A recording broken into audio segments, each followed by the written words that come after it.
to continue with our lecture series. We are here to continue with our lecture series, which is going on steam turbine and gas turbine. Okay, so I would like to welcome you back. I would like to welcome you back again on the GATE Academy English channel. Again on the GATE Academy English channel, and here we are studying, and here we are studying, and here we are studying the concepts of steam turbine and gas turbine, and here we are studying the concepts of steam turbine in gas turbine. Here we are studying the concepts of steam turbine and gas turbine, which is a newly added topic in GATE 2021, in GATE 2021, in GATE 2021. Okay, so firstly I would like to briefly introduce myself. So who am I? So as you can see on the screen, as you can see on this slide, that firstly we are studying steam and gas turbine here, and my name is Uma Shankar Tripathi. What is my name? My name is Uma Shankar Tripathi. Okay, so as you can see on the screen, I am currently a PhD scholar at IIT Roorkee. I am currently a PhD scholar. Good morning everyone. Good morning Frodan. So I am currently a PhD scholar at IIT Roorkee, PhD scholar that you usually call as research scholar. You usually call us as research scholar.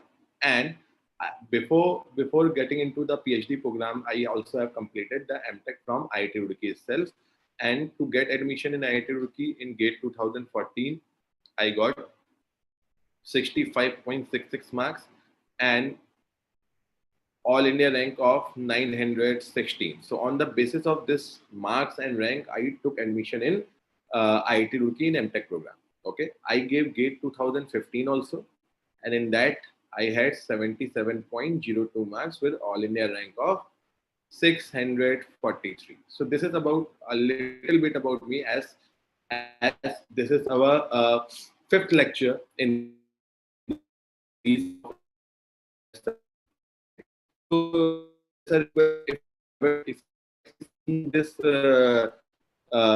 video is go the previous videos as that will be beneficial for you, that will be more beneficial for you, and you will be able to understand the concept of steam and gas turbine in all respects. You will be able to get the concepts of steam and gas turbine in all respects. Okay, so from, as you can see, I have a 8+. Yes, enable notes will be provided to you, but for that you have to subscribe the GATE Academy channel. Okay, on the GATE Academy channel itself, the note will be uploaded. Notes will be uploaded very soon on the GATE Academy channel. So that is why I am asking all of you to subscribe the GATE Academy channel. So from the last 8+ years, I have been into this GATE coaching industry. And from last 8 years, I have been working with the GATE Academy and teaching in various centers of the GATE Academy across India. As you know, that the GATE Academy is having 50+ centers across the India. Okay, so this is the list of the topics that we wanted to cover in this series. Okay, so we have covered till this part. We have covered till this part. We have covered till this part.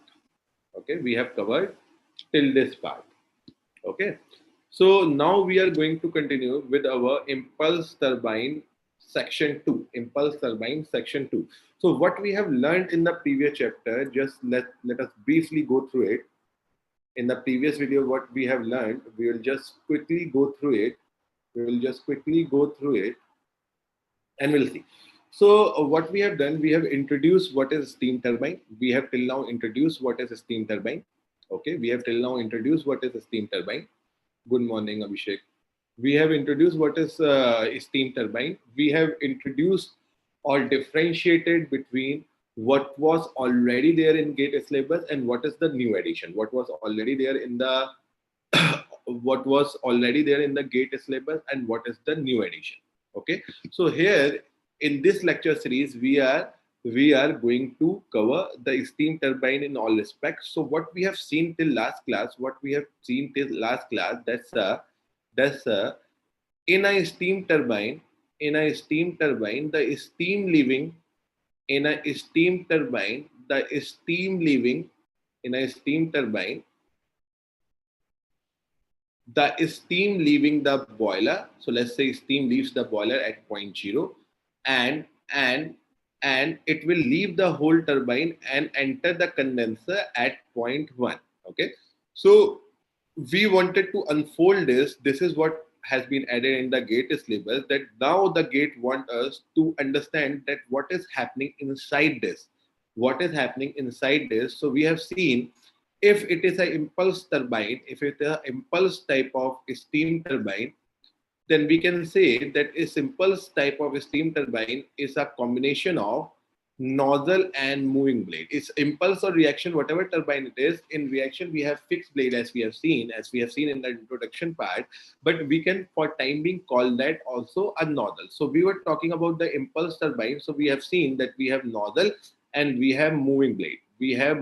So now we have seen that how the high temperature, high pressure steam enters the nozzle, and if it is leaving the nozzle. So let's say I am saying it like, let's say I have given it a number 1. So let me give it a number 1 dash. Not a problem.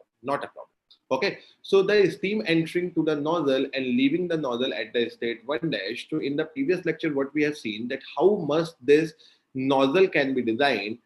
Nozzle can be designed so that our purpose of the nozzle is getting served. What is the purpose of nozzle? We have seen in the previous lectures.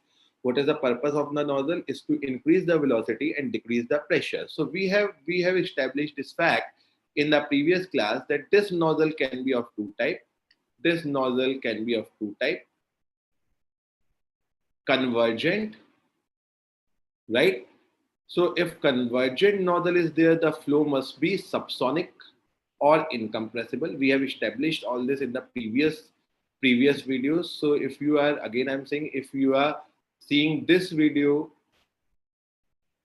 and have not seen the previous videos, please go through the previous video, subscribe the channel and go through the previous video. You will get to have all the concept in a very rightly way. Okay, so we have seen till previous lectures, till previous videos, that the nozzle can be of two types. One is convergent and one is convergent divergent, and the other one is convergent and divergent.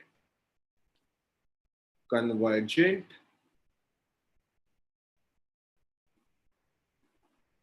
and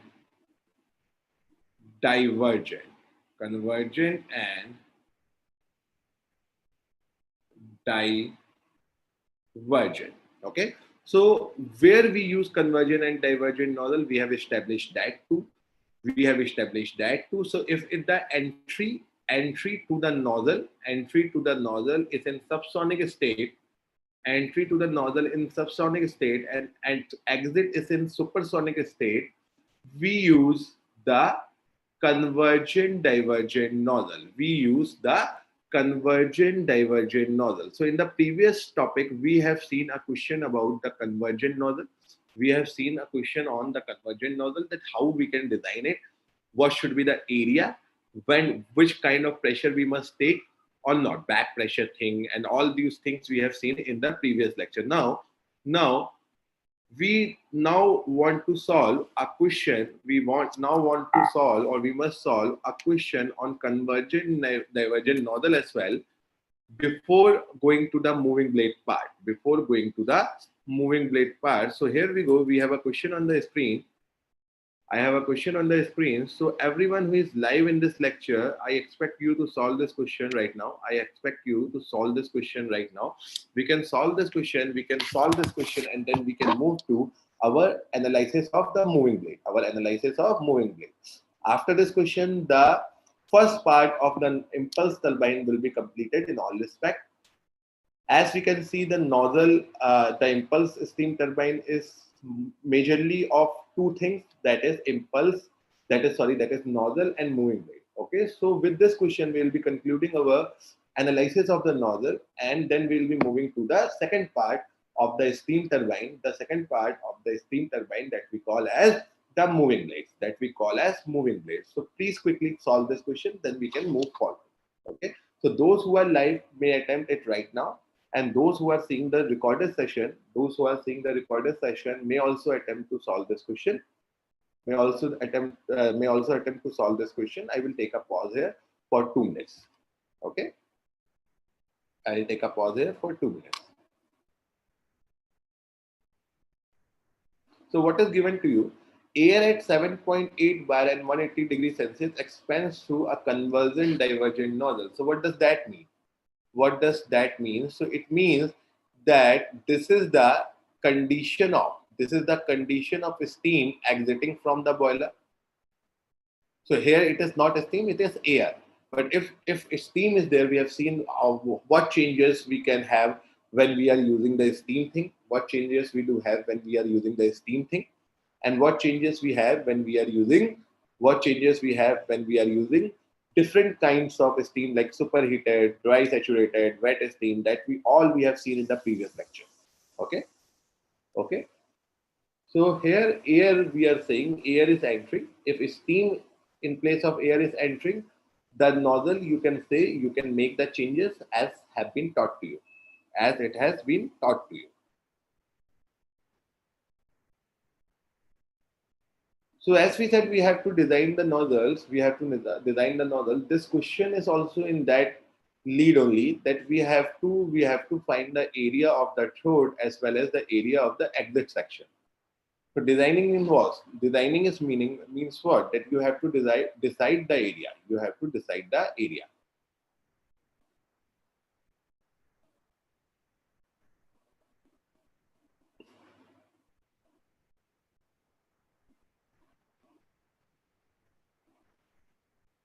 So let us make the diagram.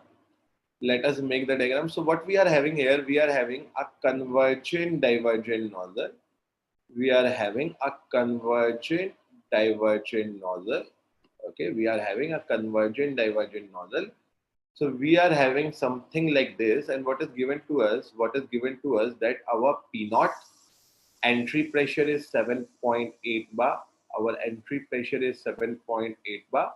Our entry temperature is 273 plus 180. 273 plus 180. So we can say it as 453. We can use it as 453 Kelvin. Okay.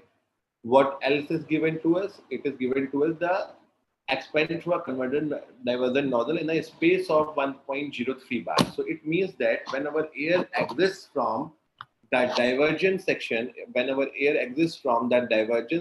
the pressure becomes 1.03 bar. The pressure becomes 1.03 bar. So in this condition, you have to find the area of the throat. So where is the throat? We know, we have established it in the last lecture, that throat is the section where the area of the nozzle is minimum. And we know from the previous lectures, where the area is minimum, we call it as choke.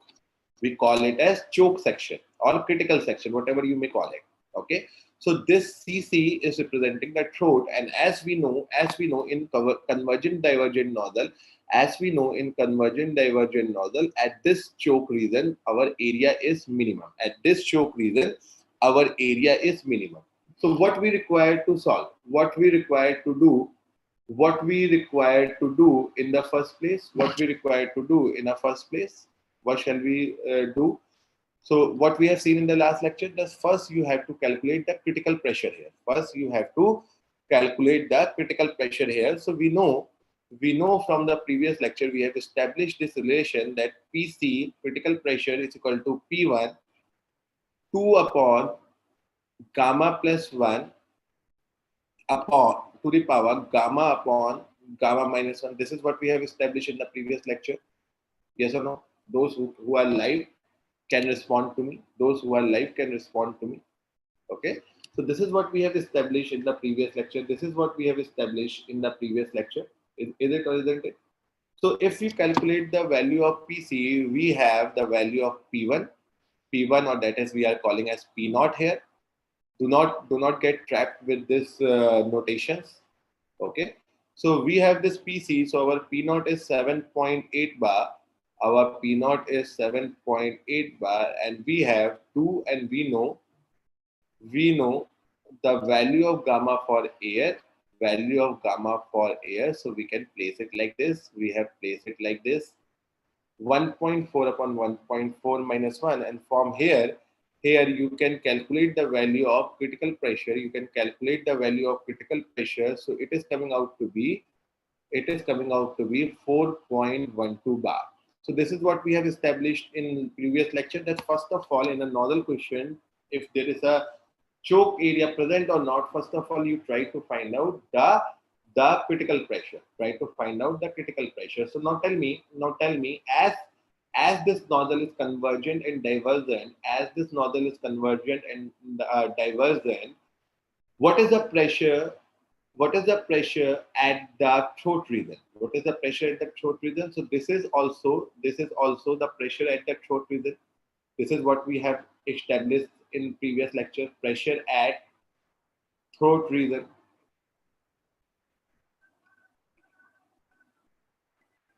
So this is the pressure at the throat region. This is the pressure at the throat region.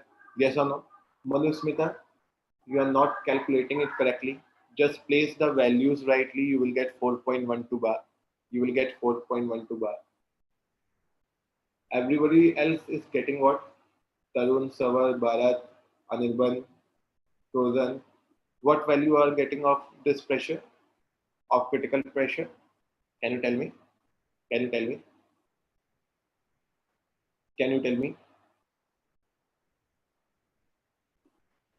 4.12. So everybody is getting 4.12. Madhusmita, you please, sir, it will be 4.1312. That doesn't matter a lot because the values are already in bar.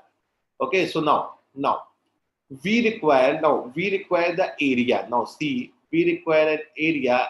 Mass flow rate is given to us. So when we require area and mass flow rate is given to us, in general what we do? We know that mass flow rate is rho A into velocity. So if mass flow rate is rho A into velocity, and I want to calculate the area of the throat region. So for throat, I am using a subscript of C. So this is C represent the throat section. So the mass flow rate is given to us in the question, that is 3.6. So what we require? We require density.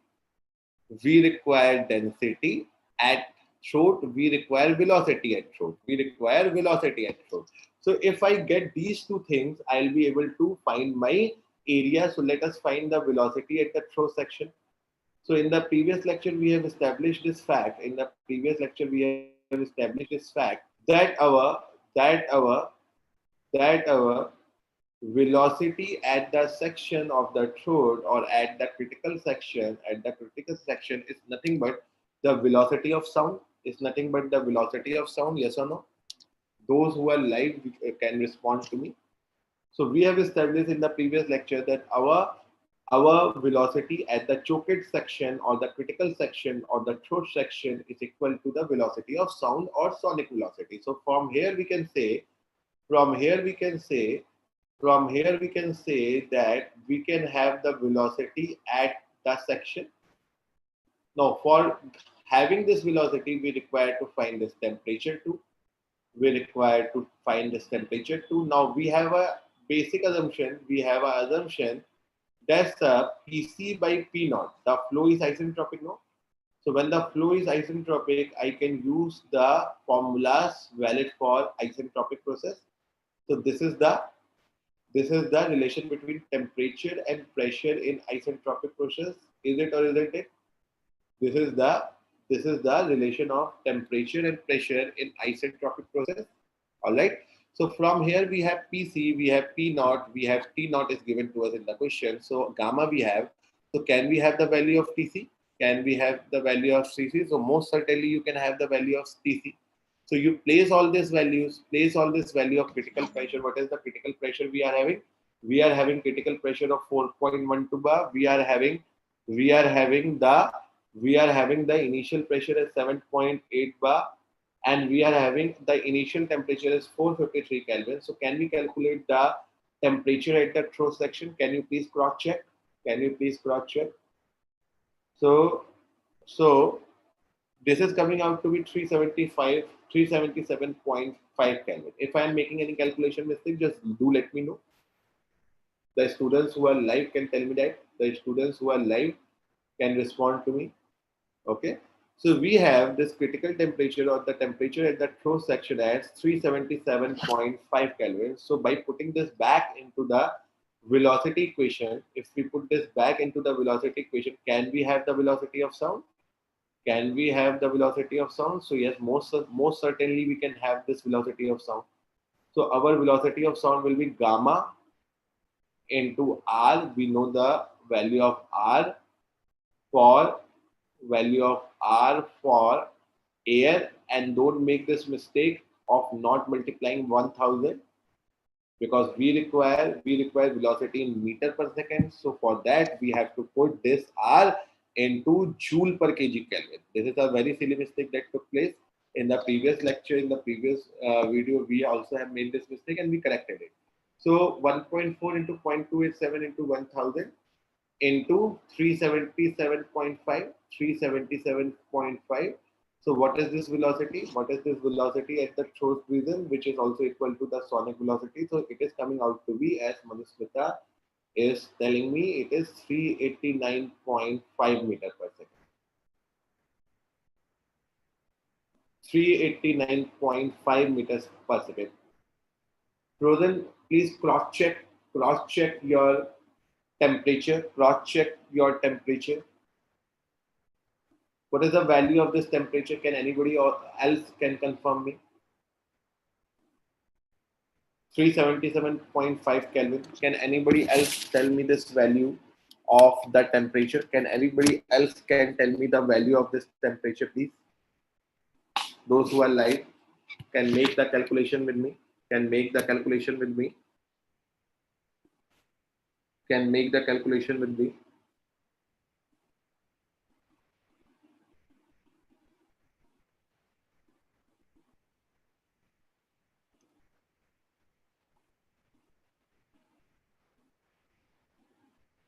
So I just have calculated it for you. The temperature, critical temperature is coming out to be 377.5. So you can recheck your calculation. It is 377.5. Don't worry. Calculation mistake do happen. Calculation mistake does happen. So don't worry about it. Okay. Don't worry about it. It is 377.5. You must have made some calculation mistake. So our velocity, so further now you are saying, sir, sorry sir, it is coming out to be 377.5. It's okay, no problem. So now we are moving ahead. We have the velocity at the throat section. We have velocity at the throat section. So now what is restricting us to find the area at the throat section? What is restricting us to find the area of the throat section? So this rho is restricting to us. The rho is restricting us. So can we have the value of rho? Can we have the value of rho? So we know rho is equal to P by RT. So we require the density at the throat section. So we can use this formula of ideal gas, because we know air is ideal gas. And this discussion of nozzle, even we treat steam also as ideal gas, and we can apply this formula. And as explained in the previous lecture, we can apply the nozzle efficiency concept. Okay, so now we can find this density from here. So we can place the values. 4.12, that is given into bar. So I am converting it into kilopascal. So to convert it into kilopascal, I have to multiply 10 square. And R as we know 0.287. And what is the temperature at the critical section or the throat section? It is 377.5 Kelvin. It is 377.5 Kelvin. So from here we can have the value of rho. And it is coming out to be 3.80 kg per meter cube. 3.80 kg per meter cube. All right. So now we have the density, we have the velocity. Can we find the area? So yes, we can find. We know the mass flow rate is given to us as 3.6. So we have the density value is equal to 3.80. We have the area of we want to find the area of the throat section, and we have the velocity. We have the velocity that is 389.5. That is 389.5. So here we can have our value of area at the throat section. So it is coming out to be from the calculation is 0.002431 meter square. So you can convert it into mm if required and give the answer. So we have completed one part of this question. We have designed for the throat section in a convergent divergent nozzle. We have designed for a throat section in a convergent divergent nozzle. Is that correct or not? Is that correct or not? Yes or no? Yes or no? Yes or no? Now, what is left to be found in this question? What is left to be found in this question? So we require to find the area at this divergence section. We require to find the area at this divergence section. Okay. So we know we have the mass flow rate. Now let's proceed with the question. We have the mass flow rate. So for divergence section, so let me copy this diagram there. Let me copy this diagram there. So we have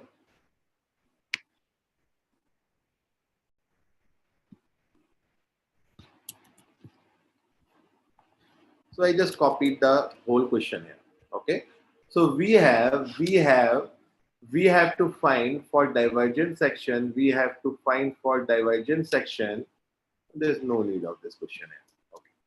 So we have to find the area of the divergence section. So for that, what we require again? Let us move in that way. So now for divergence section, we want to find the area. So we want the density at this point. Yes or no?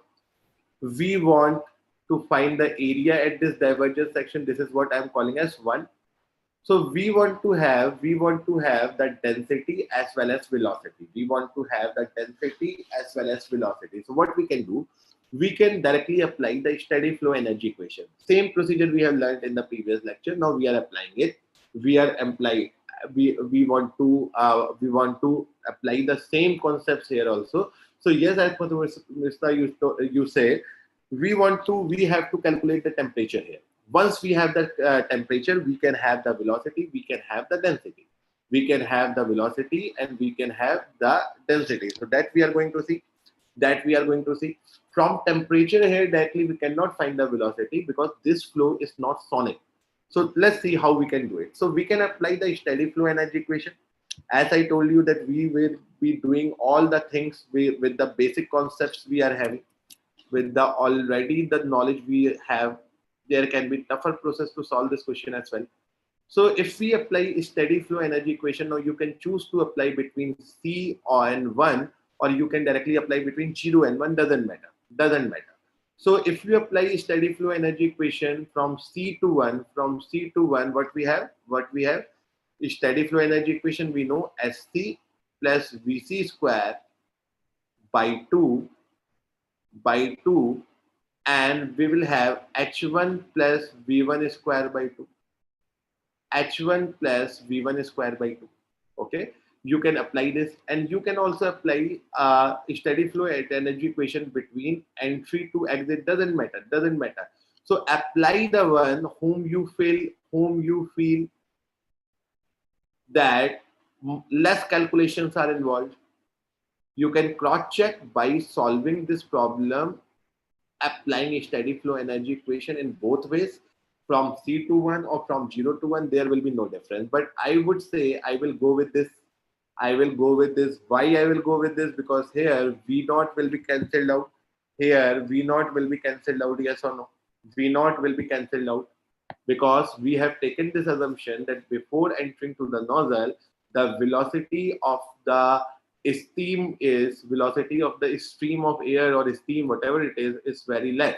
So we can have what we can do from here. We can calculate it like this. That sir, we can do Cp T0 minus T1. Cp T0 minus T1 is equal to V1 square by 2. So in order to find the velocity at one section, what is restricting us? What is restricting us? So this temperature at the exit we do not have. So if we can calculate this temperature, if we can calculate this temperature, if we have calculate this if we can calculate this temperature, if we can calculate this temperature, we can have this problem solved. Yes or no? So what to do? What to do? Let's apply the isentropic relation. This is all you already know from your existing knowledge. Yes or no? These things are already there in the GATE syllabus. So we can do P naught by P1 to the power gamma minus 1 by gamma is equal to T naught by T1. Can we do that? Can we do that? So yes, we can do that. Now we have the value of P naught, we have the value of P1. P1 is given to be 1.03 bar, I guess. 1.03 bar. So now from here, can we solve for T1? Can we solve for T1? Yes or no? Can we solve for T1? Can we solve for T1? Yes or no? So it is coming out to be, as Manusmita is suggesting me, it is coming out to be somewhat 254 Kelvin. Somewhat 254 Kelvin. We have P naught, P1, we have T1, we have T naught, so we can solve for T1, and it is coming out to be 254 Kelvin. So from this equation, let's call it equation number 1. From this equation, we can have the value of Cp. So Cp is 1.005. Don't forget to multiply 10 to the power 3 as we are going to calculate the velocity in meter per second. T naught is 453. T naught is 453. And T1 is 254. T1 is 254. And from here, we can have our velocity at the exit. We can have the velocity of the exit of this divergent nozzle. We can have the velocity at the exit of this divergent nozzle. So can anybody tell me this value? Can anybody tell me this value? So it is coming out to be 632 point something. So let us call it 632 meter per second. Let us call it 632 meter per second. So we are calling it 632 meter per second. Okay. So now for determining the mass flow rate, for determining the area, this is the equation. For determining the area, we have this V1, we have this m dot given in the question. So what is required now? What is required now? So how to solve the question, you are also getting the idea about it. How to proceed now? What do we require now? So we require rho1 now. We require rho1 now. So we know rho1 is equal to P1 upon RT1. Yes or no? So now we have the value of P1. This is given in the question. We have solved for the value of T1. We know the value of R. So from here we can calculate. The value of rho1. Can anybody suggest me the value of rho1? So this is 1.4129 kg per meter cube. Can you cross check? Can you cross check for me?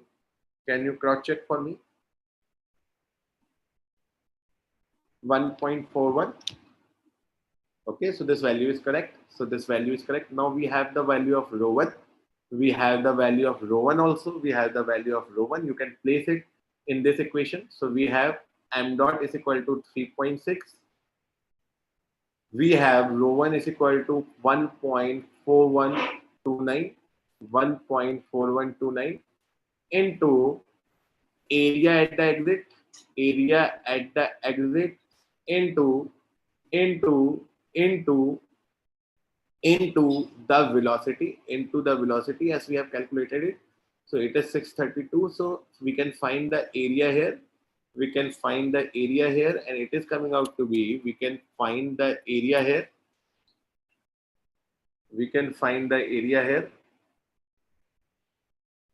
Those who are in live can respond to me. So this area is coming out to be what? So it is coming out to be, can anybody suggest me the value? So 0.004031 or 4039, almost same answer, Manusmita.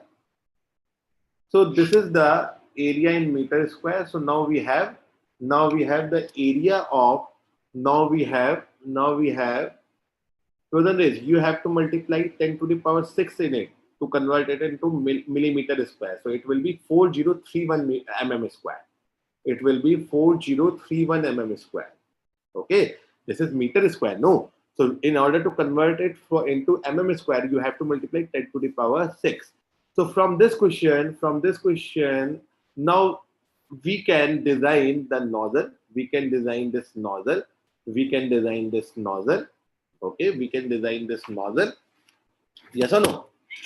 From this question, we are very much in previous lecture what we have seen. In previous lectures, what we have seen. In previous lectures, what we have seen, we have seen the development of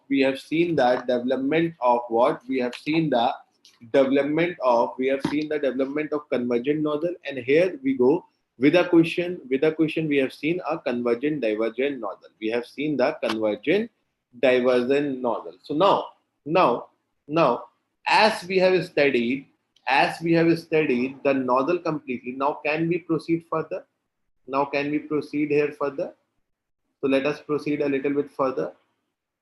So now we have analyzed this part of the steam turbine in all the possible respects.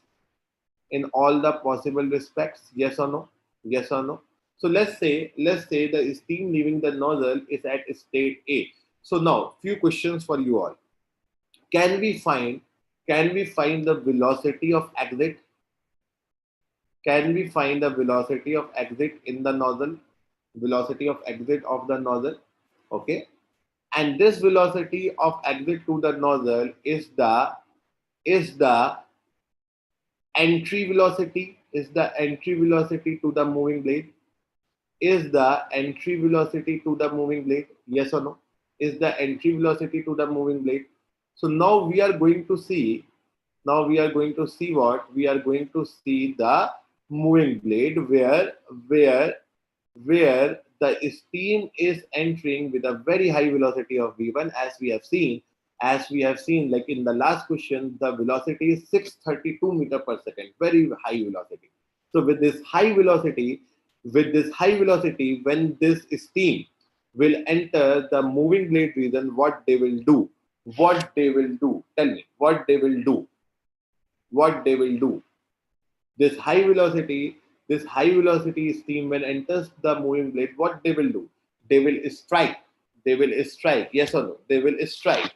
So when they will strike, as we have spoken in the previous lectures also, when with high velocity, this high velocity steam strikes the moving blade, it will get deflected. And there will be some loss of momentum. So as this high velocity steam is going to the blades of the impulse turbine, there it will have the deflection and some loss of momentum. So from the law of conservation of momentum, we can say the law of conservation of momentum,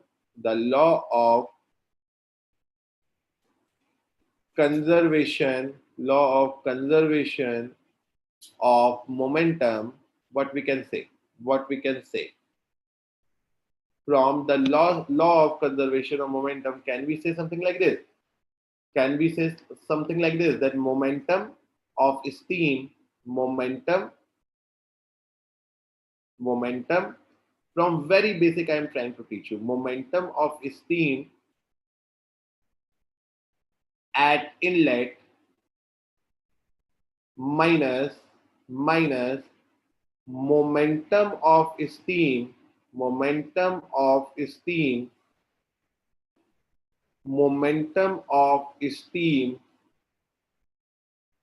at exit. Okay, so this is the loss of momentum, is it or isn't it? This is the loss of momentum. Of the steam. So by the law of conservation of momentum, this momentum will be absorbed or conserved by the shaft. This momentum will be conserved or absorbed. We can say absorbed or conserved, both are the same thing. So absorbed by, or we can say, is equal to momentum absorbed by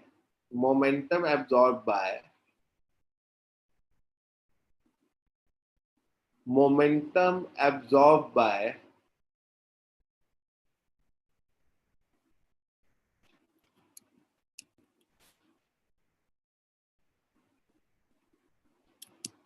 let's write it, momentum absorbed by or momentum absorbed for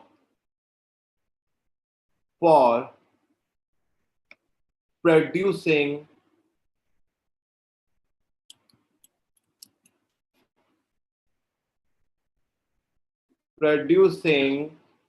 shaft work. Yes or no? Our shaft is going to get rotated, or we can say that torque. Okay, so what happened till now? What happened till now? We have seen the steam turbine, and in steam turbine, firstly the steam will enter the nozzle, and from there all the pressure drop will take place. As we have seen, we have studied the nozzle in all the possible depths. So in nozzle, all the pressure drop will take place. All the pressure drop will take place. The velocity will be on its highest mark. Highest mark, if we are talking about this impulse turbine, and when this steam will strike the blade, it will have the deflection, and by the law of conservation of momentum, we can say the loss of momentum will be absorbed by the shaft, and hence the torque is hence the torque is produced. Hence the torque is produced. So what are the basic fundamentals of all this working? You are able to get or not? Tell me yes or no. Those who are in live class can respond. So we can also say that the blades rotates due to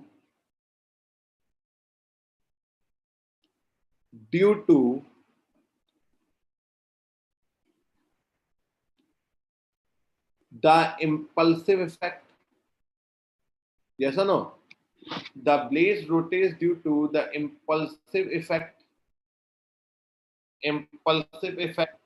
of the steam jet. Yes or no? Yes or no? Yes or no? Okay, so that is why these kind of turbines are known as impulse turbine. These the kind of turbines are known as impulse turbines. Some students ask me that, sir, why it is named as impulse turbine? So it is named as impulse turbine because the motion or the rotation of the blades in these kind of turbines is caused by these kind of turbines is caused by the impulsive action or the impulsive effect of the steam. How this impulsive effect is generated? So we know this impulsive effect is generated by the change of momentum. So is that clear or not? So let's move further, and if you have not till now subscribed the Gate Academy channel, please do that. So we are moving forward. So let us now, we have the basic understanding of impulse turbine. Now what we have to see now? That we have some kinetic energy entering into the blade. We have some kinetic energy entering into the blade. Now we have to see how this kinetic energy can be converted and how much of it can be converted into useful shaft work, useful torque. But before that,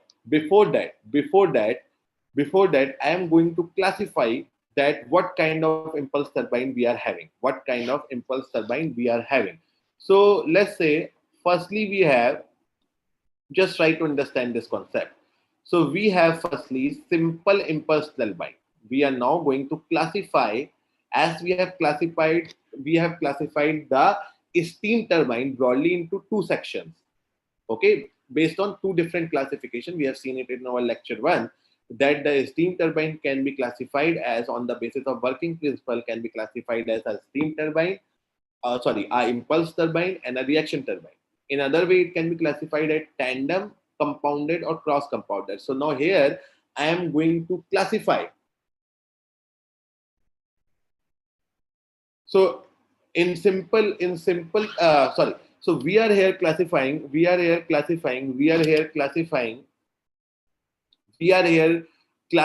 the impulse turbine. So the first kind of impulse turbine, or the first kind of working impulse turbine, is simple impulse turbine. We may call it simple impulse turbine. simple impulse turbine, we may call it.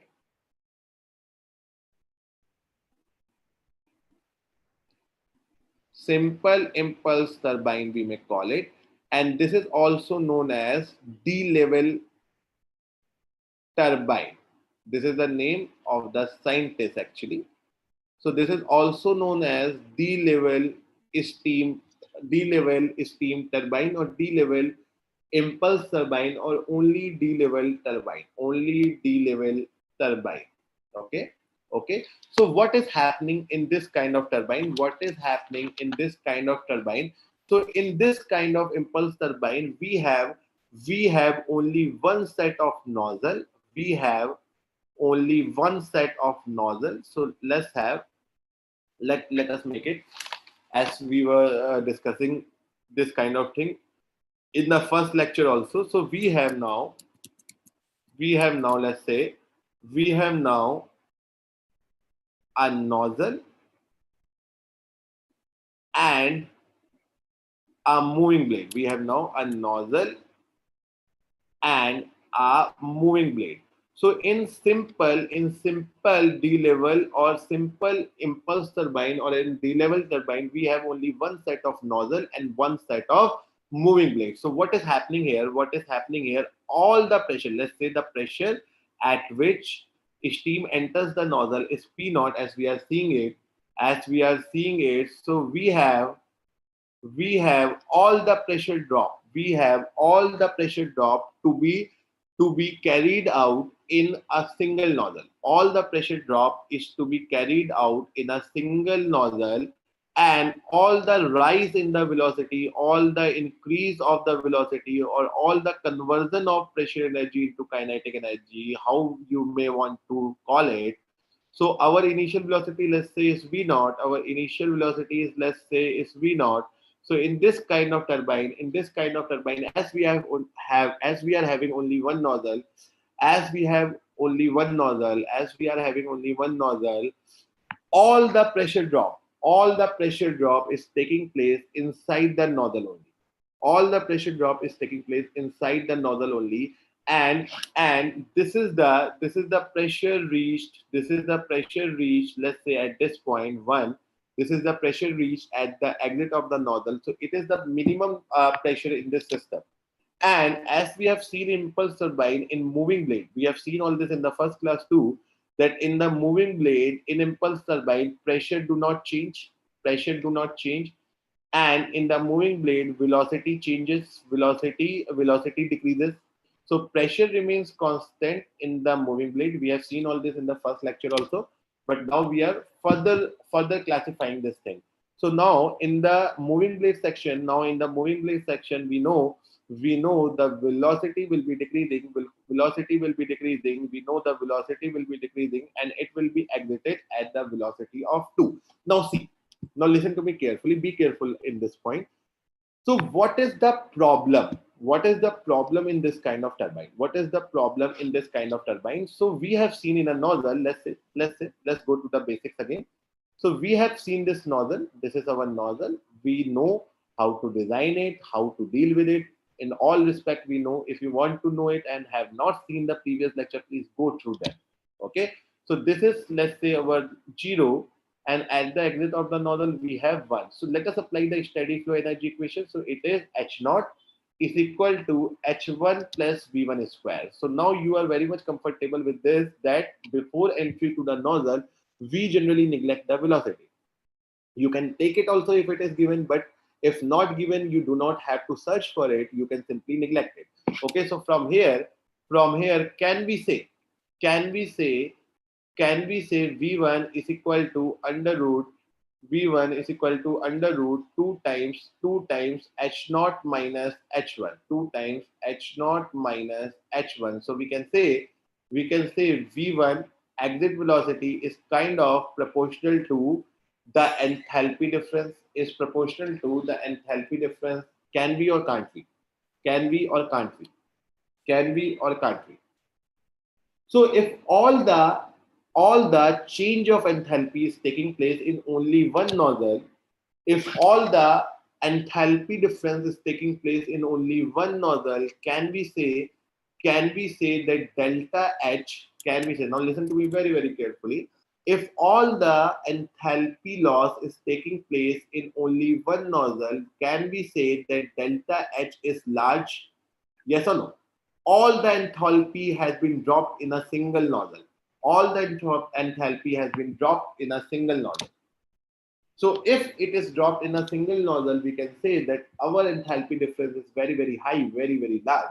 So if this is very, very large, our V1 is going to come out to be very, very large. Our V1 will be very, very large. So sir, generally, it comes out to be, 1100 to 1200 meter per second in this kind of turbine. In this kind of, if we use this kind of turbine, this velocity is coming out generally to be 1100, 1200, 1000, kind of that meter per second. So we know the velocity of blade. We know the velocity of blade in impulse turbine is V1 by 2. So now you will tell me, sir, you never have mentioned this, that U is equal to V1 by 2. So now, as I am telling you from the very first lecture, that we are going to deal this subject with our existing knowledge of previous GATE syllabus. So fluid machinery is a topic which was also there, yes or no? Which is also there, yes or no?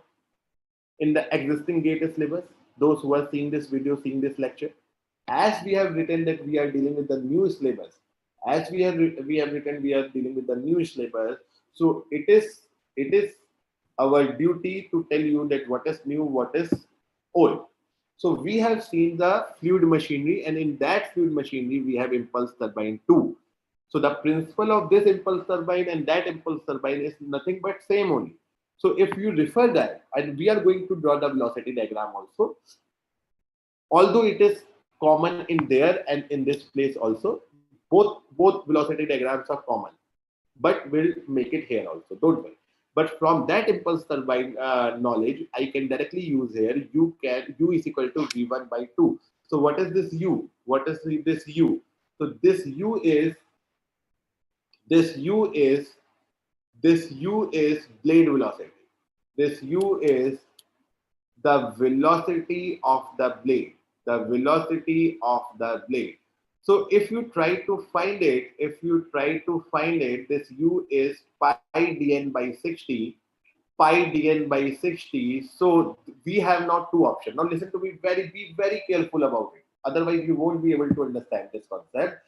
Be very careful here. Be very, very careful here. So we have this blade velocity is equal to V1 by 2, and as we seen in this simple or D-level kind of turbine, our velocity at the exit of the nozzle is very, very high. So if for a given nozzle, if for a given diameter, if D is given for a given diameter, can we say like this, that N is going to be very large? Yes or no? N is going to be very large. So the value of this N, and you can put it here, you can put the general value of diameter. Diameter generally of a turbine blade is somewhat of 0.5 meter, maybe 1 meter, 0.75 meter. So you put this value in here, centimeter, 50 centimeter, 100 centimeter, like that. 50 centimeter, 100 centimeter in general. So if you put that value here, so your N will be coming out to be 15,000 or 16,000. Your N will coming out to be in the range of 15,000 and 16,000. So our N is coming out to be very large. So you may be now thinking, sir, this is a good thing only, na? We are getting high velocity, so high power will be generated. So in the very first lecture, I told you one thing. That we have a practical limit. We have a practical limit of 50 hertz. If we talk about Indian steam turbine scenario, so we have a practical limit of 50 hertz. Remember the first lecture, those who have seen it in the live chat, if they are present. So I told you in the very first lecture, 50 hertz is the limit Okay, in India, we generally require 50 hertz. So this is our limit, and corresponding to 50 hertz, the RPM will be around 3000 RPM. So you can say that the RPM, the RPM, the RPM we are having, the RPM we are getting from the level kind of turbine. Yeah, USA we use 60 hertz. I told you that. And even in the first lecture, I told you all this. So N is equal to 3000 RPM is the practical limit. And now, as you can see in the level kind of turbine, our RPM what we are attaining is far beyond what? 60 hertz. Velocity is half hertz further, because it is coming from the velocity diagram. Okay. So if you refer the fluid machinery impulse turbine, we have seen there is a coefficient of velocity and there is a speed ratio. So speed ratio value is generally zero point 0.4 to 0.5, and speed ratio is defined as the absolute velocity at the inlet to the velocity of the blade. This formula I have referred from the fluid machinery, that was already there in the syllabus. But if you don't know it, please don't worry. We are going to make the velocity diagrams, and we are going to learn to make the velocity diagram of impulse turbine, reaction turbine here also in this lecture series also. Okay, in this lecture series also we are going to say. But now follow the lead.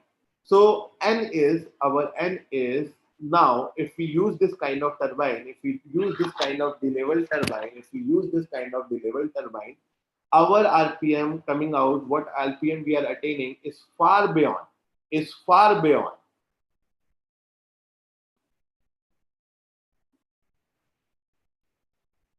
So it is far beyond the practical limit. So Anirban, as you are asking, sir, I question, it is fluid machine part. Why are you studying thermodynamics? Because my dear friend, steam turbine is added in GATE 2021 syllabus. So without telling you about the steam turbine, so have you read this about this level turbine? Have you heard this name, the level turbine, in fluid machinery? Have you heard that the level turbine in fluid while learning the fluid machinery? Tell me that. Any one of you can respond. While we study fluid machinery, do we learn about the level turbine? Do we learn about the Cortes turbine or Ratio turbine? Do we learn about the Ratio or Curtis turbine? No, na. Then please follow the lead. By this way, I must not use this also, sir. Why you have used the steady flow energy equation? As sir, it is in thermodynamics also. Okay. Why in nozzle? Why teaching you the nozzle? Why I use the concept of continuity equation? That was also there in fluid mechanics. Okay. That was also there in fluid mechanics. So nothing is independent of each other, my dear friend. Nothing is independent. If you say, sir, so do not use the concept of thermodynamics, fluid machinery, so it can't be learned. Got my point? Okay, so we have seen the velocity triangle of impulse turbine in fluid machinery, and we are going to see it again over here. Okay, so that we can apply the concept of from there to the steam turbine thing as well. Okay. So now as we have established that the RPM we are getting, here in the level kind of turbine, or we may call it simple turbine, is very, very high, and it is far beyond the practical limit of 50 hertz or 3000 RPM. Can we say something like that? Tell me.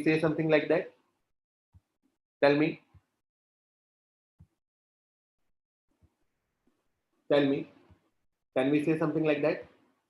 It is going far beyond the practical limit.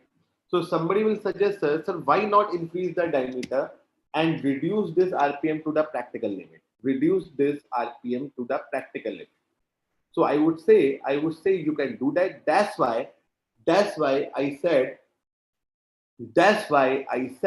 that this is the first kind of working turbine. still it is working, because now you can increase the diameter, or you can have some heat energy lost. You can have some heat energy lost. Yes or no? Yes or no? Or you may choose to reduce the inlet conditions, inlet pressure of the nozzle. Okay, so there can be many ways, but this is not preferable. This is not preferable. Being an engineer, we want to utilize everything.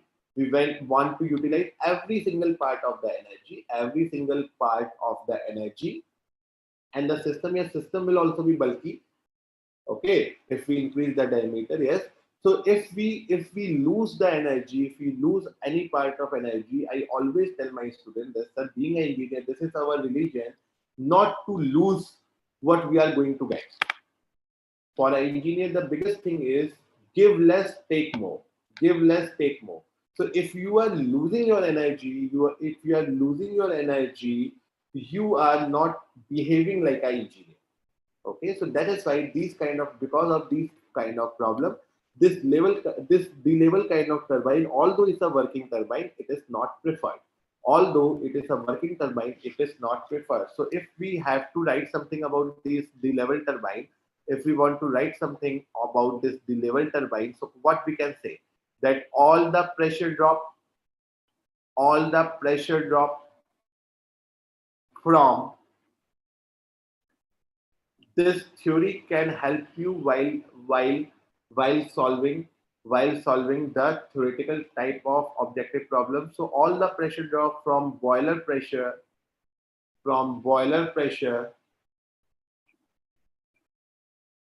to condenser pressure, all the pressure drop from boiler pressure to condenser pressure, all the pressure drop from boiler pressure to condenser pressure take place in a single nozzle, take place in a single nozzle, due to which what happened? Due to which what happened?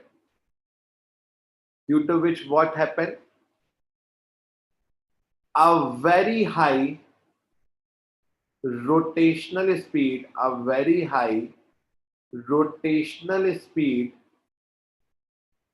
a very high rotational speed is obtained, a very high rotational speed is obtained, a very high rotational speed is obtained, which is which exceeds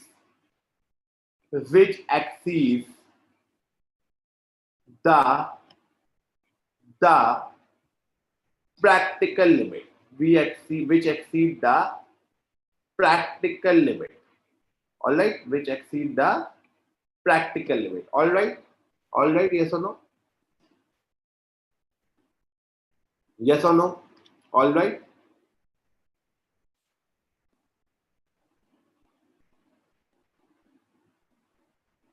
So you are getting the basic idea.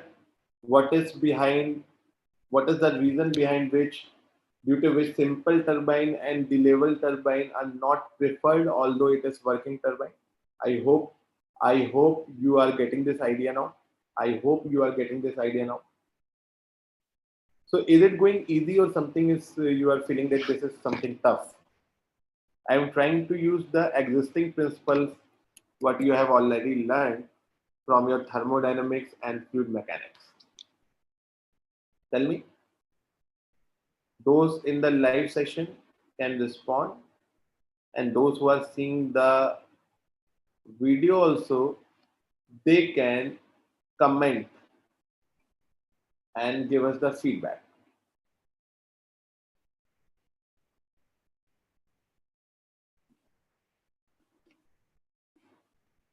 Your feedbacks are very important. Your feedbacks help us to improve, help us, the GATE Academy, to improve, and also motivates us. Okay. So your comments, your feedbacks are very, very important, and are very important for us, and we do respect that also. So your feedbacks we always consider, we always try to improve ourselves.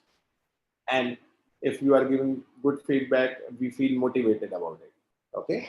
So now continuing with it. So we have observed something that we have a problem. We have a problem in the level turbine. True or not? We have a problem in the level turbine. Now, if there is a problem, what should an engineer do? Engineer should try, engineers should try, engineers should try to deal with that problem. Yes or no? Engineers should try to deal with that problem. So we have a problem in the level turbine. We have a problem in simple turbine or the level turbine. Now to deal with that, problem. And what is that problem that we are getting? The RPM above exceeding the practical limit, and the problem was due to all the enthalpy drop, all the change of velocity, all the change of pressure, all the pressure drop was taking inside a single nozzle only. So we can take care, we can resolve, or we can solve this problem by compounding of steam turbine, compounding of impulse turbine or impulse steam turbine. Okay. So now we are going to compound the impulse turbine. So compounding generally means what? Is combining. Okay, it is combining. So it is a method. So we can say it is a method. It is the method. It is the method to reduce. It is the method to reduce. It is the method to reduce the high rotational speed.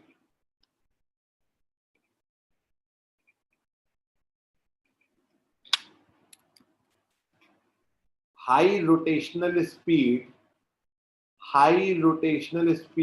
to practical limits.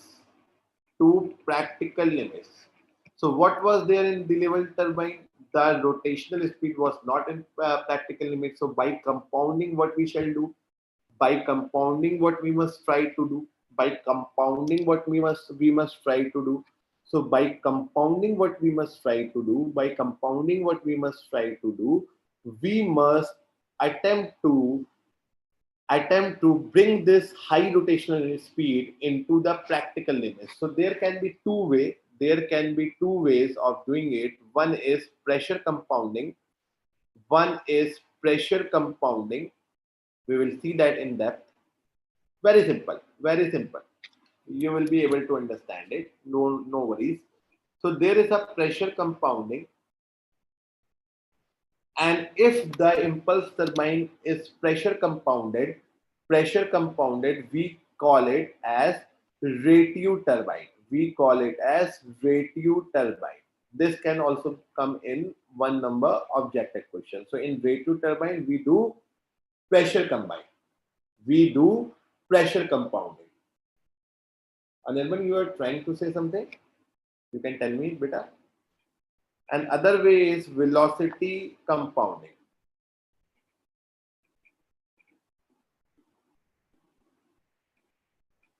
Is there a problem, Anirban?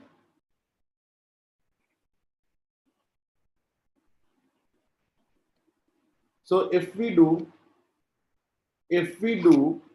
the velocity compounding, we will call it as Curtis turbine.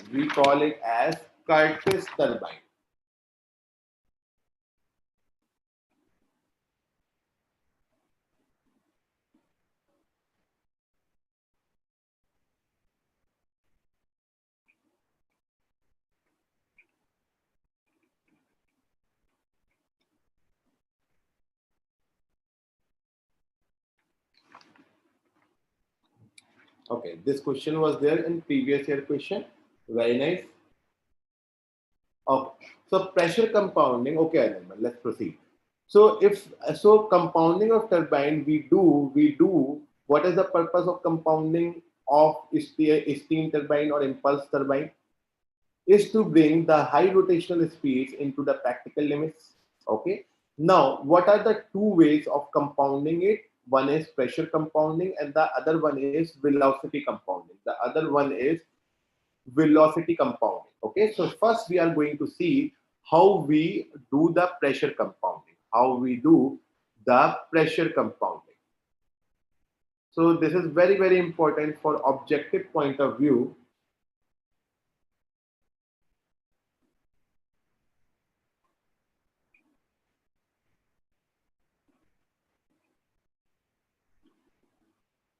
So we are going to do now pressure compounding, and we may call it as ratio turbine. Ratio turbine. So what do we do? What do we do? What do we do while compounding our impulse turbine in this way, in the ratio way or in the pressure compounding? What do we do? So we had a problem. We had a problem that in simple or D-level, so the Anirban, your internet, you have to check your internet. So in pressure compounding or ratio turbine, what was the problem there in the level turbine? That we are attaining very high velocity. We are attaining very high velocity, and why that high velocity? Why we were getting that high velocity? So we were getting that high velocity. We were getting that high velocity. We were getting the high velocity because we were getting the high velocity because all the enthalpy drop, all the enthalpy drop, all the pressure drop, all the pressure drop was taking place, all the pressure drop was taking place inside a single nozzle. All the pressure drop was taking place inside a single nozzle. Okay. Okay, all the enthalpy drop or the pressure drop was taking place in a single nozzle. Okay, so as it is a pressure compounding, so what we do, what we try to do, we just divide, this pressure drop, we divide this pressure drop into sets of, into sets of nozzle and moving blade. So we are going to do this pressure drop, which we were doing in a single set of nozzle. Now we are going to do it in multiple stages. Now see very carefully what is going to happen. See carefully what is going to happen. So let's say I have a nozzle, and I have a moving blade.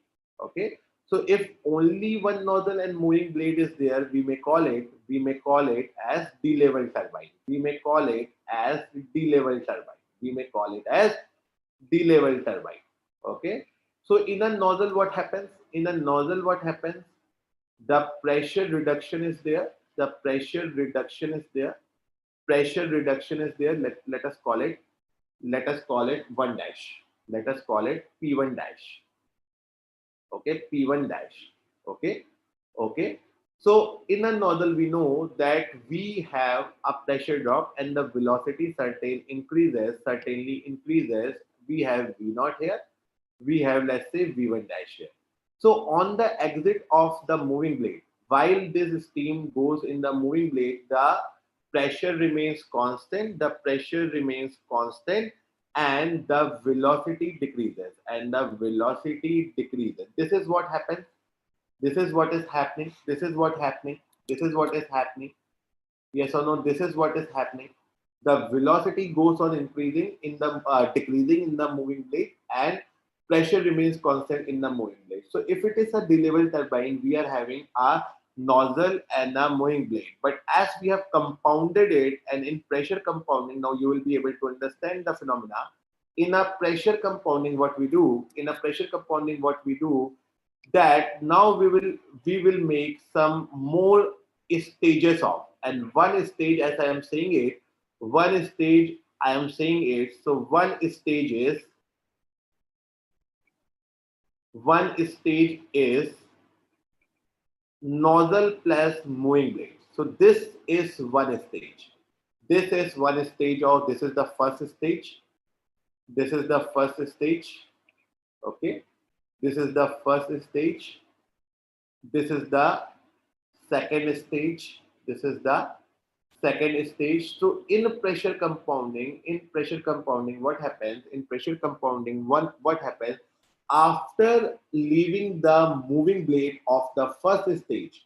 After leaving the moving blade of the first stage, the steam again enters. The steam again enters a nozzle where its pressure is dropped again. Where its pressure is dropped again where its pressure is dropped again, where its pressure is dropped again, and its velocity is increased again. Its velocity is increased again.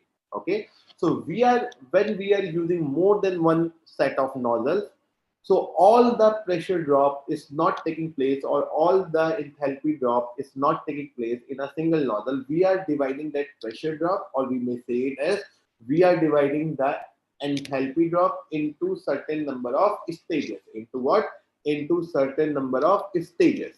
Okay. So we are using more than one nozzle, and as you have seen previously that all the enthalpy drop which was taking place in a single nozzle now has been divided into more than one nozzle. Now has been divided into more than one nozzle. So what will happen? What will happen in further? What will happen further? So the moving blade. So here the moving blade. Here the moving blade. In the moving blade again. What will happen? Pressure will not change. So here the pressure at this point will be P1 dash. At this point will be P1 double dash, and velocity as we know it,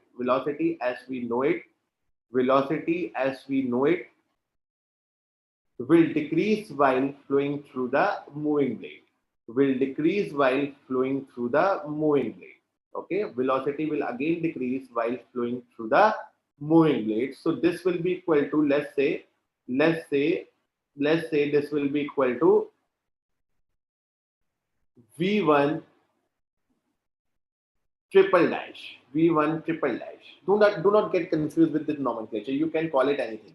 If you want to call it Rahul, just go on calling it Rahul. Doesn't matter. Just to remind you, this and this are not different. So let me call this also P1 triple dash. So P1 triple dash and P1 double dash will be same, but V1 double dash, V1 triple dash will not be same. Okay. So if we go on adding these stages, the pressure drop which was taking place in a single stage, is now taking place in multiple stages.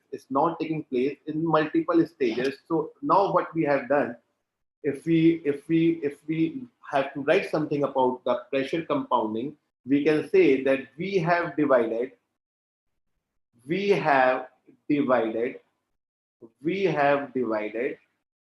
the pressure drop and hence the enthalpy drop.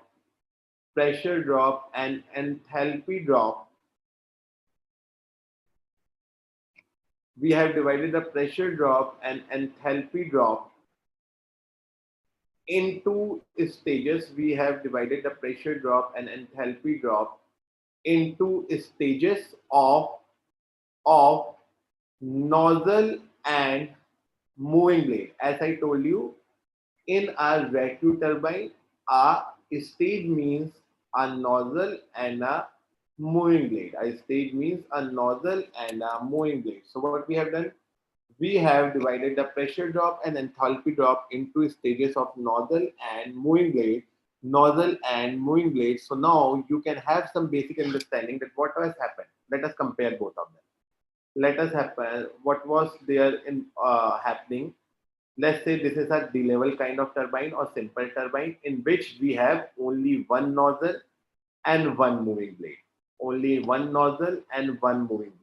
Okay, so we had this one. If we talk about, we have this as one, and we have this at the entry. This is two. At the entry, let's say this is two. Okay, this is two. So what was happening? V, as we have seen, is under root of delta H. Since all the pressure drop was taking place in a single nozzle, so this was going to be very high. This was getting very high. This is getting very high. This is getting very high. This is getting very high, and our velocity is reaching above the permissible limits or above the practical limits. Now, as we have done, the staging. Now see, you will be able to understand. Now, as we have done some staging thing, so let's say we have made four stages. So let's say we have a nozzle here, we have a moving blade here, we have a nozzle here, we have a moving blade here, we have a nozzle here, we have a moving blade here, and we again have a nozzle here, and we again have a moving blade here. Let's try to understand it. So now, can you tell me how many stages are there? How many stages are there? Can you tell me? How many stages are there? How many stages are there? Can you tell me? Can you tell me? Can you tell me? So here the number of stages, here the number of stages is 4. Yes or no? Here the number of stages is 4 because we have a combination of nozzle, we have such 4 sets of nozzle and moving blade. We have such 4 sets of such nozzle and moving blades. We have 4 such sets of nozzle and moving blade. Okay, we have 4 such sets of nozzle and moving blade. Okay, so in each set there is certain enthalpy drop taking place. In the level turbine, all the enthalpy drop was taking place. In a single nozzle, and in here, all the enthalpy drop. We can say. Now try to understand what I am trying to say. Entire enthalpy drop is now divided. Entire enthalpy drop is divided equally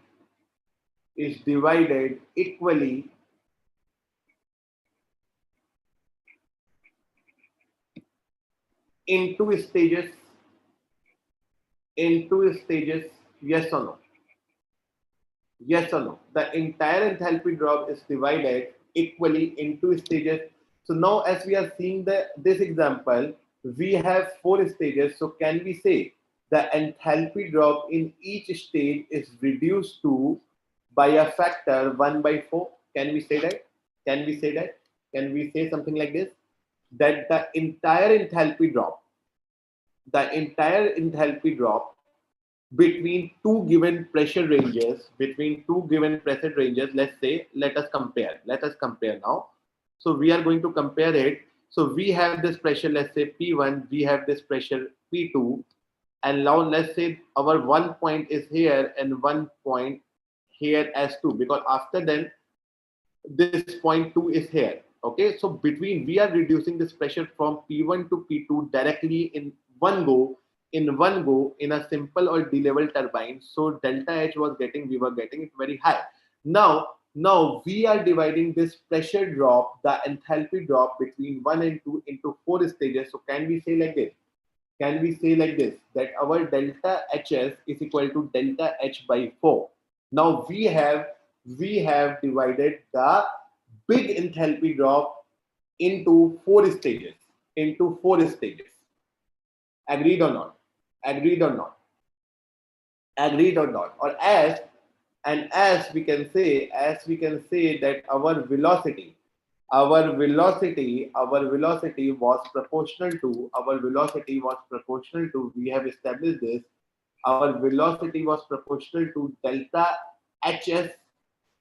So after each stage, what velocity I'll get, what velocity I'm going to get at the inlet of the moving blade in each stage. So can we say it is also reduced? Can we say it is also reduced by 4 times what I was getting previously?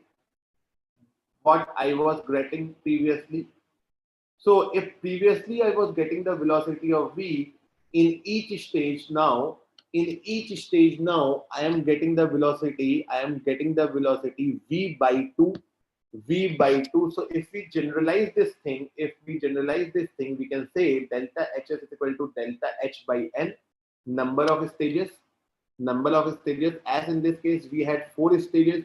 So we have divided the entire enthalpy drop into 4 stages. So in each stage of moving blade, when moving blade comes, it is getting a velocity equal to, v by root n, where Vs is the velocity in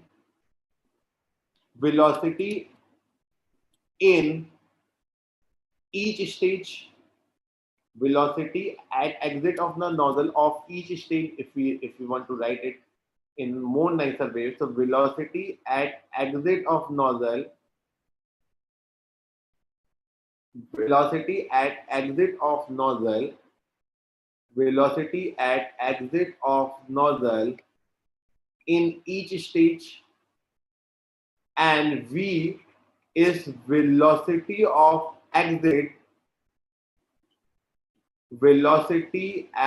exit of nozzle of one stage turbine or simple turbine or de-level turbine. So can we say our purpose is somewhat getting served? What was our purpose? We wanted to reduce that velocity. What was the purpose of staging?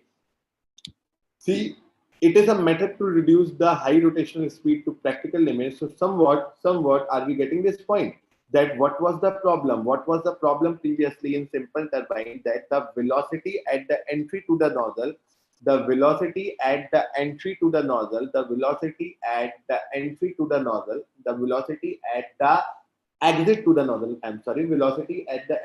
of the nozzle of a simple turbine was so high that it was beyond the practical limit. So by pressure staging, as we have seen, what we can do, we can divide equally this enthalpy drop into stages, so that at the exit of nozzle in each stage, the velocity is somewhat reduced. And now we may bring it into the practical limits. So if you are able to understand it, can you please tell me in the chat, in the comment box, if you are able to understand it, rightly? Can you please tell me? Yes or no? Understood or not? Yes or no? Understood or not? Okay, so if I say I have 9 stages, so then what will be the velocity at exit of each stages?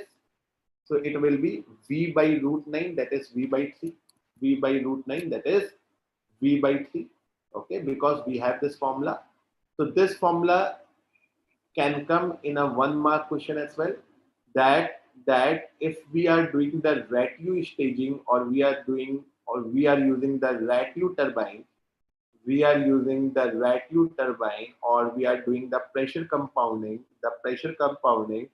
what will be the velocity at exit of each stage if the complete initial pressure and if the pressure difference we have to attain is this much? So this kind of question you will be able to solve or not? Tell me yes or no. Tell me yes or no. Is that clear or not? Tell me yes or no. Is that clear or not? Tell me yes or no. Is that clear or not? Is it easy or not? Is it easy or not? Is this easy or not?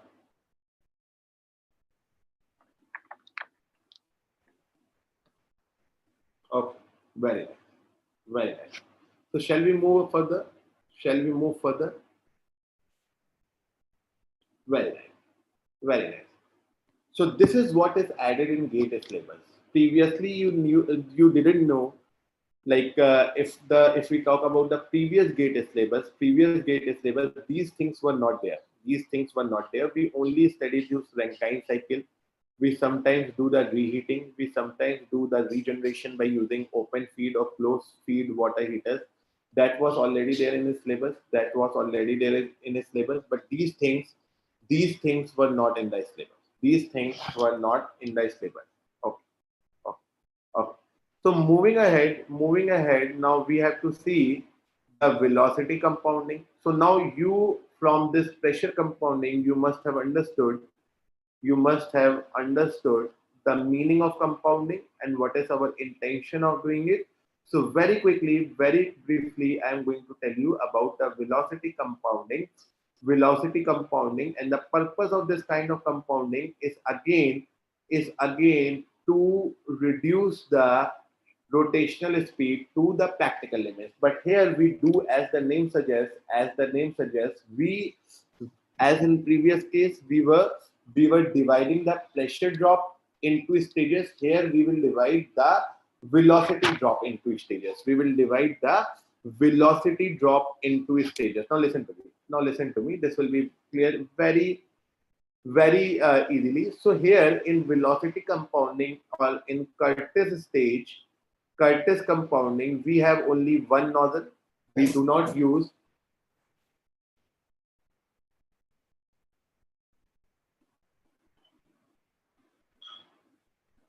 these things were also there in ES syllabus previously. ESC syllabus, it was already there. Yes, sir, what can we comment on pressure at stages? So we can comment that we are reducing the pressure in multiple stages, as you can see here. The whole pressure drop was not done in one nozzle but in stages, as in the figure, as in this diagram you can see. We are using two stages, so we have we have we have divided that pressure drop into two stages. So we are doing the same pressure drop two times. Okay, to reach to that pressure drop, we are dividing into two portions. Okay, so this is why only the enthalpy in each stage is the enthalpy drop in each stage is reducing. Okay. Now coming back to the velocity compounding or Curtis turbine, what I am telling you, we are using only single nozzle here. So what is the crucial thing? In pressure compounding, we use multiple nozzles. If you have to differentiate between them, because obviously a question may arise in which you were asked to observe the basic difference between these two. So in our velocity compounding, Curtis compounding, or Curtis turbine, what we do, we use only single nozzle. A single nozzle is used. So when only single nozzle is used, single nozzle is used, all the pressure drop, all the pressure drop take place, all the pressure drops takes place in a single nozzle. In it, or I can say single nozzle is used, so all the pressure drop takes place in it. Harshvardhan, sir, if question asks that what is the velocity after second stage, then you have to see, if you have not seen, you have to see the previous lectures with us. You have to see the previous lectures now. Because in previous lectures, we have seen how to find the velocity of nozzle. Okay, so you can simply apply our basic steady flow energy equation. You can apply the concepts of compressible flow. This is what we have dealt in the previous lectures. Okay. Okay, so in the previous lectures, okay, yes, today you are saying that can we get relation like velocity? So we can get the relation like velocity. What is the difference in that? Okay, if whole pressure, say 100 kilopascal, Let's say the pressure difference between point 1 and 2 is, let's say, 200, and you have to divide it in 4 stages. You have to divide it in 4 stages. So what to do? You have to divide it in 4 stages. So divide it by 4, as we have done. As we have done in case of enthalpy, we directly divide it by the number of stages. Why in velocity we have to use the square root? Because velocity is proportional to the square root of enthalpy. Yes or no? So you can check the relationship between enthalpy, and you can check the relationship between enthalpy and pressure, and then you can go for it. No problem in that. So now in velocity compounding, single nozzle is used, so all the pressure drop takes place in it. Now tell me. Now tell me something. Listen to me very, very carefully. Very important concept it is. Very important concept it is. Okay. Now see. Now see. Now see. Since we are using a single nozzle, so all the pressure drop is going to, we are going to get all the pressure drop in the nozzle. So this will be the final pressure, pressure at the exit of the nozzle, So as we know from in impulse turbine, the pressure reduction takes place inside nozzle only. So in velocity compounding, whatever pressure is to be reduced is reduced in the nozzle. So as the pressure is reduced in the nozzle, we have already have this idea. We already know about it. We already know this, that all the pressure, since all the pressure is reduced in a single nozzle, so this velocity will be the highest possible velocity in the entire impulse turbine system, because we know at the exit of the nozzle, if we are only using one nozzle, at the exit of the nozzle where entire pressure drop is taking place, so this would be the highest velocity. This would be the highest velocity. This would be the highest velocity. This would be the highest velocity we have in our impulse turbine system. So if I use a moving blade here, what will happen if I use, yes, Anirban, there will be a lunch break at 12 and we will continue from 1 p.m. Okay. So we know if we are using a moving blade, so in the moving blade, pressure drop do not take place. Yes or no? Pressure drop do not take place, but velocity decreases. So if I say P2, P1, P2 will be same, but V2 will be less than V1. So if we use just this only, one nozzle moving blade, we will call it as a D-level turbine. We will call it as a simple or D-level turbine. So what compounding we have done now? See what compounding we have done. We have used another thing here. We call as fixed blade or guide blade. Okay. Someone was asking me in the first chapter, sir, what is guide blade? So guide blade is nothing but the fixed blade. This is also known as guide blade. Okay, this is also, we call it as guide blade. Okay. So in Curtis staging or in velocity compounding, we use a guide blade. So in the guide blade also the pressure remain constant, because the reduction of pressure, whatever it has to be, it is constant after it leaves the nozzle. Okay, and in a fixed blade, now listen to me very, very carefully. What is happening in fixed blade? In fixed blade, the pressure remains constant. No change of pressure takes place in a fixed blade, and no change of velocity also takes place in the fixed blade. So velocity do not change in a fixed blade. Now the question is, sir, if not pressure is not changing, the velocity is not changing,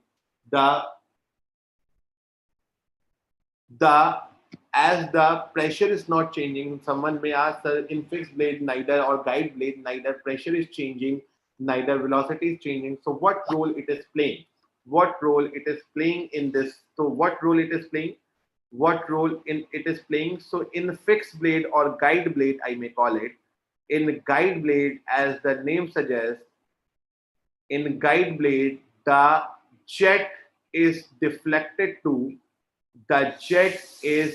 deflected to, the jet is deflected to, the jet is deflected to the next row. Jet is deflected to the next row of moving blades. Okay, moving blades. Okay, so what do guide blade do? What do guide blade do? They just deflect, or they just guide the steam or jet. They just guide the steam of jet to the next row of the moving blade, where again the pressure will remain constant, and and and the velocity reduces. Velocity again reduces.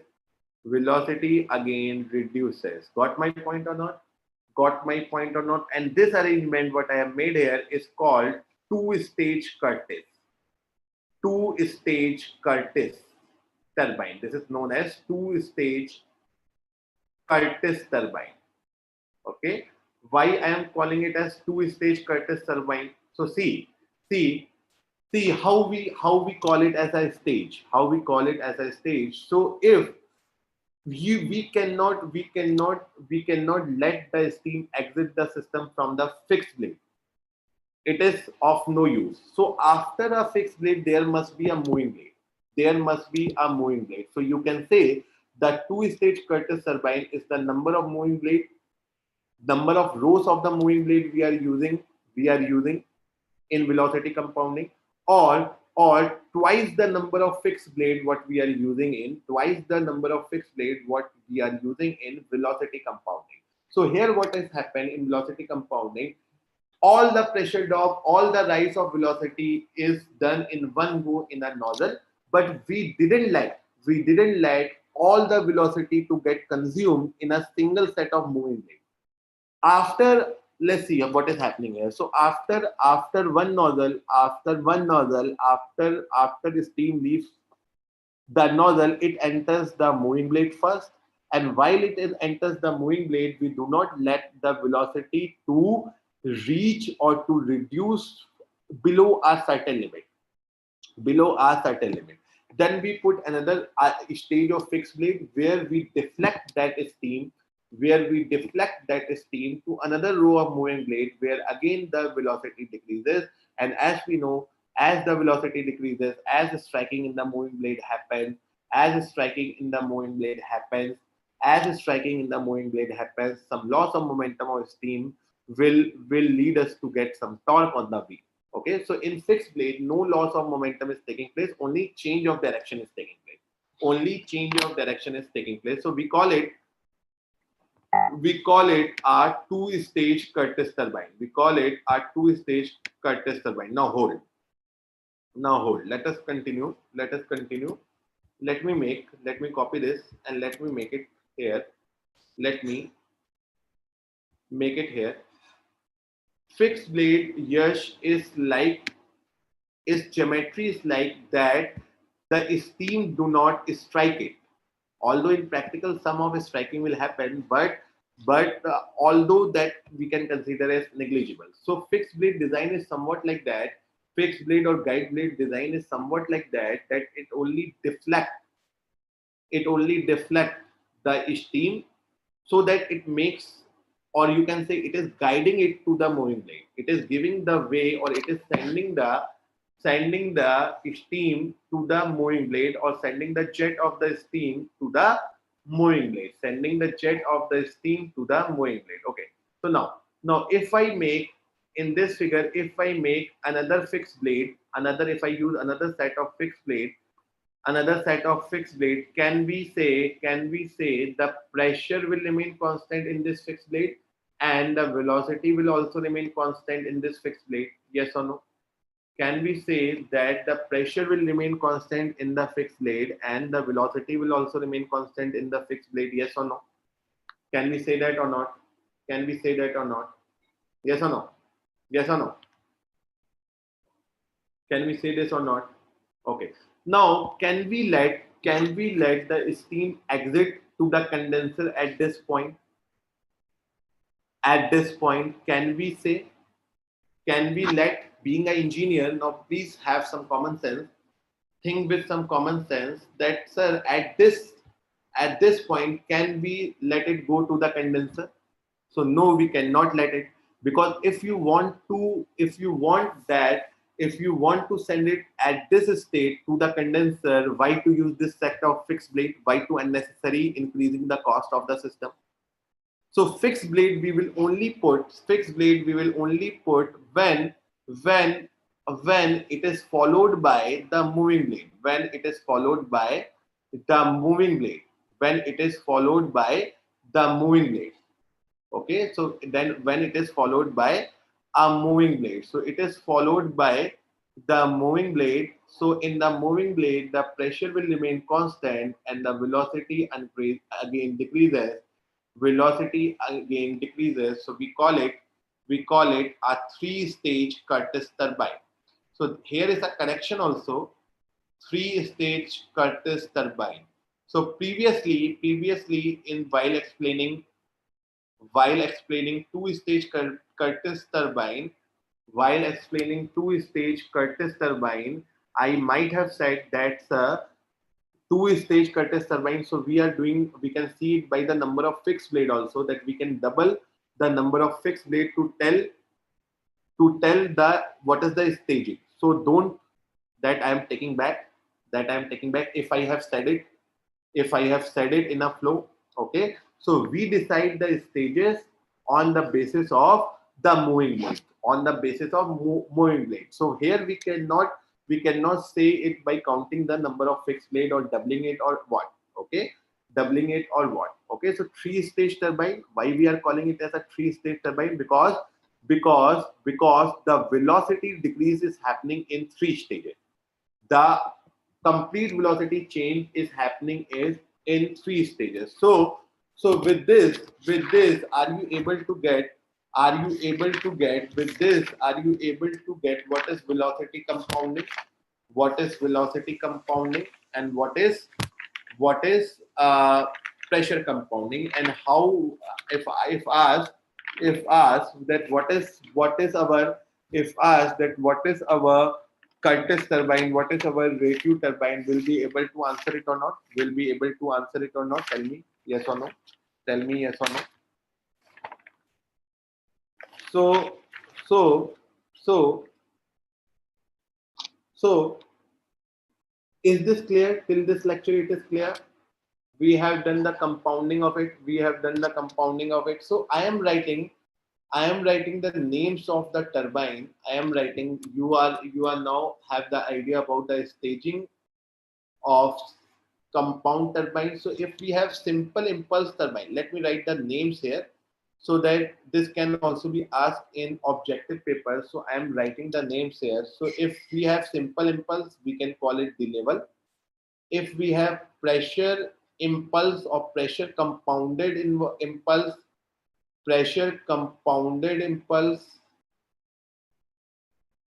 if we have velocity compounded impulse,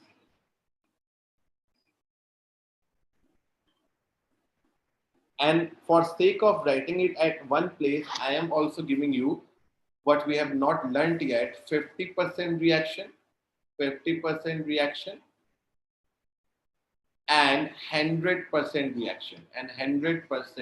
reaction. So the names of, Anirban, as I said, the notes will be uploaded on the GATE Academy channel. So you may subscribe it. You will get the notification of it. So impulse, if there is simple impulse, we call it D level. Pressure compounded is there, so we call it Raythew. If velocity compounding is there, we call it Curtis. If 50% reaction turbine is there, we call it Parson. And if 100% reaction is there, we call it Heroes. Heroes turbine. Okay. So why I have written all of this at a single page or at a single space? Because this is some spice for the objective question that can be asked from you in this GATE examination. Okay. So I am right now I'm not going to teach anything more in this, because the the velocity triangle. We have to see the how to make the velocity triangle. So our this video duration is going to get completed now. So we are going to begin the next lecture. We are going to begin with the next lecture from 1 o'clock. So those who want to come live in the next lecture may join us on today, may join us today from 1 p.m. Okay, so in the next lecture, we are going to see how we can make the velocity diagram. Okay, what is the maximum efficiency we can attain in an impulse turbine. Okay, we are going to see, so Madhusmita, we will talk about it. We will talk about it, that relative Curtis, which and we will compare in the later lectures. But for that, you have to have solved some numerical. If I say just as a theory, it will be go. So after we talk about all the turbines, we have talked about that the level. We have seen a concept of relative and Curtis. Now we will apply some mathematics on impulse turbine. We will apply some mathematics on impulse turbine. Then we'll see the reaction turbines. What is Parson? What is Hero? We will analyze the reaction turbine. Then only we will comment on it, that who is having higher efficiency and which is going to be more efficient or which is going to be less efficient. Okay. So then only we can talk about it. So it will be covered in the next lecture. Okay. So from 1 o'clock, we are going to start with the velocity triangle. We are going to solve some numericals. We are going to derive the maximum efficiency what we can attain in an impulse turbine. Okay, we are going to see the gross efficiency. Okay, gross stage efficiency. We are going to see the carryover coefficient. Okay, and after then we are going to start with our reaction turbine. So in the next lecture, we are going to see some important numericals. We are going to see some important numericals on impulse turbine and everything. And in the next lecture, most probably, maximum of impulse turbine will be completed. Okay. So degree of reaction, everything will be taught when the time will come. Yes. Okay. Okay. When we are going to see the reaction turbine, whatever is necessary in reaction turbine as per the GATE syllabus, as per the new edition will be taught to you. Don't worry. So see, if you leave, if you do not come, if you do not see the next lecture, upcoming lecture, if somebody says have seen only this video, please go and watch the next video as well. Why I'm saying so? Because see, steam turbine, gas turbine, two things have added in the GATE syllabus. Now, in the next lecture, we are going to see the velocity diagrams and velocity triangles and all. So that is same for gas turbine as well. So we are going to see all that once only. Later in this lecture series, we are not going to make velocity diagram. We are not going to solve the gas turbine problems. We are not going to see the velocity diagrams or anything for gas turbine, because both are more or less common. Both are more or less similar. Okay. See, gas turbine blaze analysis is very much similar to steam turbine and the compressor, which was already there in the syllabus. So we are not going to waste your time in that. So please do come in the next lecture so that we will be able to understand how to make velocity diagram and how to calculate power and everything from it. Okay, so next lecture is very, very important. So please do watch it as well. And please subscribe the GATE Academy channel for getting the notification about this notes and what will be the next lecture, live lecture schedule. And there are some very good videos on our the GATE Academy channel. Okay, already some thermodynamics, fluid mechanics lectures have been covered, so you must subscribe it. Okay, so thank you very much. If there is any doubt, Anand, you are getting turbo machinery flashbacks. Yes, you are going to get the flashbacks in the next lecture. Okay. Okay, the concept of velocity triangle is same whether you talk in fluid machinery, you talk in thermodynamics. In thermodynamics, you talk whether in compressors, whether you talk in steam turbine, whether you talk in gas turbine. So once for all, I will complete this velocity triangle thing in a steam turbine. Okay, once for all, I will complete this turbine thing, the velocity triangle thing. Once for all, I will complete in this steam turbine what we are learning. So if you have liked this lecture, please tell us in the comment box. And if there is any doubt, live participants can ask it. Live participants can ask me if there is a doubt. If there is a doubt, live participants can ask me that. And please provide your valuable feedback in the comment section. So I will see you in the next hour. Please do watch, do come in the next video as well. Thank you very much.